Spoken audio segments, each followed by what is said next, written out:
Iran nuclear deal कि president Trump उस deal से बाहर क्यों आए। बहाना तो कोई ना कोई बनाना होता है, क्योंकि ये ऐसी डील थी जो दुनिया के 5 परमानेंट यानी तमाम सिक्योरिटी काउंसिल के मेंबर प्लस 1 जर्मनी, ये सिग्नेटरी थे उस डील के। और इसमें था कि ईरान कोई न्यूक्लियर बम नहीं बनाएगा या न्यूक्लियर ग्रेड यूरेनियम की एनरिचमेंट नहीं करेगा, और इसको IAEA की सेफ गार्ड में दिया गया, निज़ाम चल रहा था। ट्रंप तमाम एरियाज में आइसोलेशनिज्म में क्यों गया, और इसने दुनिया के मुआहदों को पसे पुश्त डाला, और जो कोलैबोरेटिव एसोसिएटिव अप्रोच होती है दुनिया के साथ मिलकर चलने की, उससे अलग इसने डगर बनाई। अब इसकी अपनी नेशनल इंटरेस्ट थी वहाँ ईरान के हवाले से कि इजराइल और जो शेखडम्स हैं वो सारी की सारी ईरान के खिलाफ हैं, अरब किंगडम्स और प्लस इजराइल। इनका पॉइंट ये था कि न्यूक्लियर बॉम्ब से तो आपने हमें महफूज कर दिया, लेकिन बाकी जो बैलिस्टिक मिसाइल्स हैं और इसके अलावा जो आर्सेनल्स हैं कन्वेंशनल, उस पर भी पाबंदी लगाओ। इस पॉइंट पर ये उससे बाहर गया, तो लिहाजा ये डील कर निकलकर उनको खुश कर दिया। और खुश क्यों किया? उनको वो असला बेचता है। अब उसने गलत काम क्या किया कि एक इंटरनेशनल वादा हुकूमत अमेरिका ने किया हो, वो प्रेसिडेंट ओबामा का पर्सनल नहीं था, और वो इतना इंटरनेशनलाइज किया हुआ कि उसमें बाकी 4 परमानेंट भी उसमें सिग्नेटरी हैं, फ्रांस है, यूके है, रशिया है, चाइना है, और उसके साथ जर्मनी इंपॉर्टेंट कंट्री की हैसियत से। उसने सारा उठाकर उसको यूं कह लें पर्शियन गल्फ में फेंक दिया और सैंक्शंस इंपोज कर दी ईरान को। फिर दोबारा क्या हुई जी? इंटरनेशनल मुआहदों की सैंक्टिटी कहाँ गई? पेरिस क्लाइमेट डील है, अजीब में हमने कोल इस्तेमाल करना है। दुनिया का 200 ममालिक सिग्नेटरी है कि हाँ हम इसको फॉसिल फ्यूल को रिड्यूस करेंगे। United states is the exception. अब सारी दुनिया से अलग चल पड़ा, नॉन वाइट के खिलाफ बोला, ठीक ठाक बोला। रिजल्ट क्या निकला? जिस इक़्तिदार को बचाने के लिए, वोट बैंक में इजाफे के लिए सारे काम किए, क्या उसको बचा सका? जो लोग नताइज अखज़ करने वाले हैं वो इससे नताइज अखज़ करते हैं कि जो दुनिया के हक़ाइक़ एस्टेब्लिश हो चुके हैं, डोंट गो अगेंस्ट दोस। क्या वो जो बाइडन के इनागुरेशन सेरेमनी ना जाकर उसने अपने कद को बुलंद किया कि छोटा किया है? दुनिया के जो एस्टेब्लिश प्रिंसिपल हो चुके हैं, तमाम इंटेलेक्चुअल्स, तमाम किताबें, लिटरेचर ने सारा कन्वर्ज होकर एक पॉइंट पर आ गया है जिस पर कोई और दफा आपका नहीं होगा।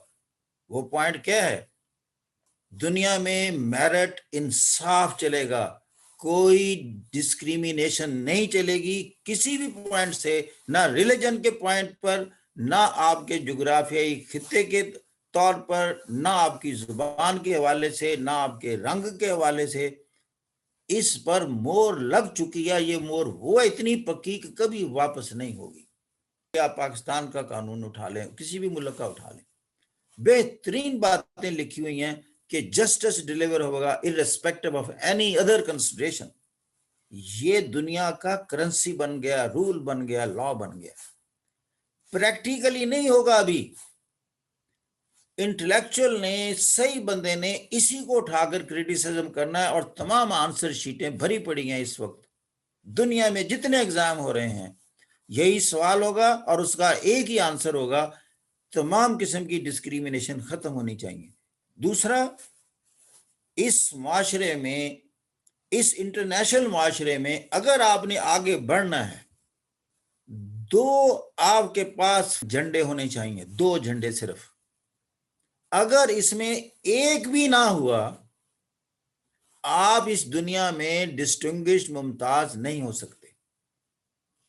एक हाथ में मोरालिटी, ये मोरालिटी के ऑफ शूट्स हैं जो मैंने बताया कि justice, merit, fair play, impartiality, non discrimination, ये मोरालिटी के अंदाज हैं। इसी को अखलाकियात कहते हैं।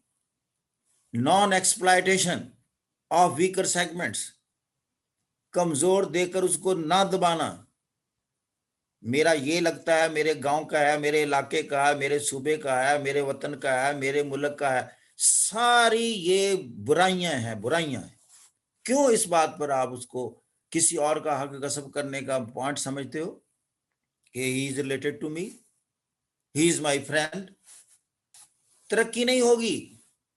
جن جن ممالک کو، معاشروں کو آپ اس وقت خود اپریشیٹ ڈیلی کرتے ہیں اور نیوز کے طور پر ایکسپلین کرتے ہیں، وہ وہی معاشرے ہیں جہاں آپ کہتے ہیں کہ جناب انہوں نے مجھے جسٹس ڈیلیور کیا، بینگ پاکستانی میرے ساتھ سلوک ایسے کیا، میرا حق مجھے دیا، میری بات کو غور سے سنا، میرے پرابلم کو فوراً حل کر دیا۔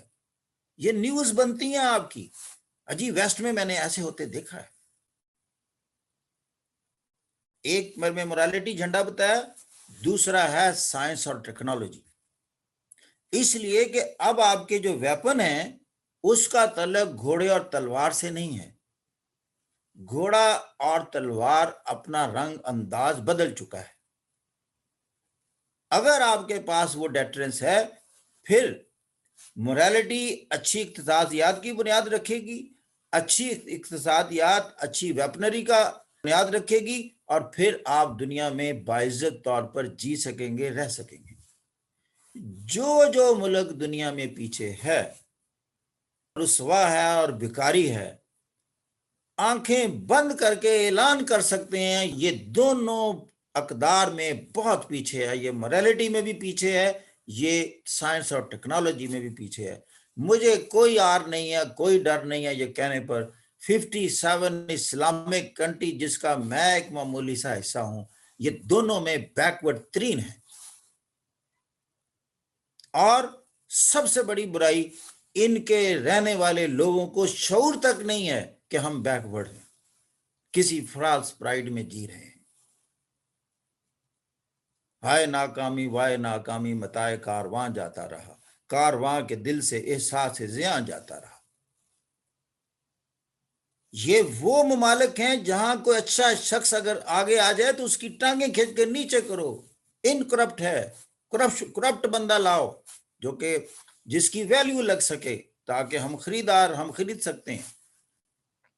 یہاں کرپٹ ہونا ایک ویلیویبل چیز ہے، یہاں پیسہ بہت بڑی چیز ہے، خواہ کیسے بھی کما لیا جائے۔ اور سویلائزڈ اقوام وہ ہوتی ہیں جو پیسے کی مقدار سے عزت نہیں دیتی، وہ سورس آف انکم ڈھونڈتی ہیں، کس سورس سے کمایا گیا ہے، کیا اس میں کسی کا حق تو نہیں غصب ہوا۔ یہ فرق ہے تہذیب اور غیر تہذیب کا، اور مہذب اور غیر مہذب کا، سویلائزڈ اور انسویلائزڈ کا، آرگنائزڈ اور ڈس آرگنائزڈ اقوام کا۔ سارے آپ کے ایسیز جتنے بھی ہیں، جتنے بھی ٹاپکس ہیں، یہی آنسر اس میں پوچھ رہے ہوتے ہیں آپ سے۔ کیا ہے کرپشن پر اگر کوشچن ہو تو اس میں اس کا آنسر کیا ہے؟ یہی نہیں ہے۔ گڈ گورننس پر ہو تو یہی نہیں ہے۔ Why democracy is not performing, answer اور کیا ہو سکتا ہے؟ یہی نہیں ہے جو آپ کو میں نے بیان۔ اکانومیز کیوں نہیں ڈیولپ کر رہی؟ آنسر کیا ہے کہ اس سے علاوہ کو ہو سکتا ہے؟ پاکستان کا پاسپورٹ کی ویلیو کیوں نہیں ہے دنیا میں؟ اس کے علاوہ کوئی آنسر ہے؟ پاکستان کا تعلیمی سٹرکچر ٹھیک کیوں نہیں ہے؟ یہاں دنیا کی بہترین یونیورسٹیاں ٹاپ 100 میں، ٹاپ 10 میں ایک کیوں نہیں آ رہی؟ اس کے علاوہ آنسر کیا ہے جو میں نے بتایا؟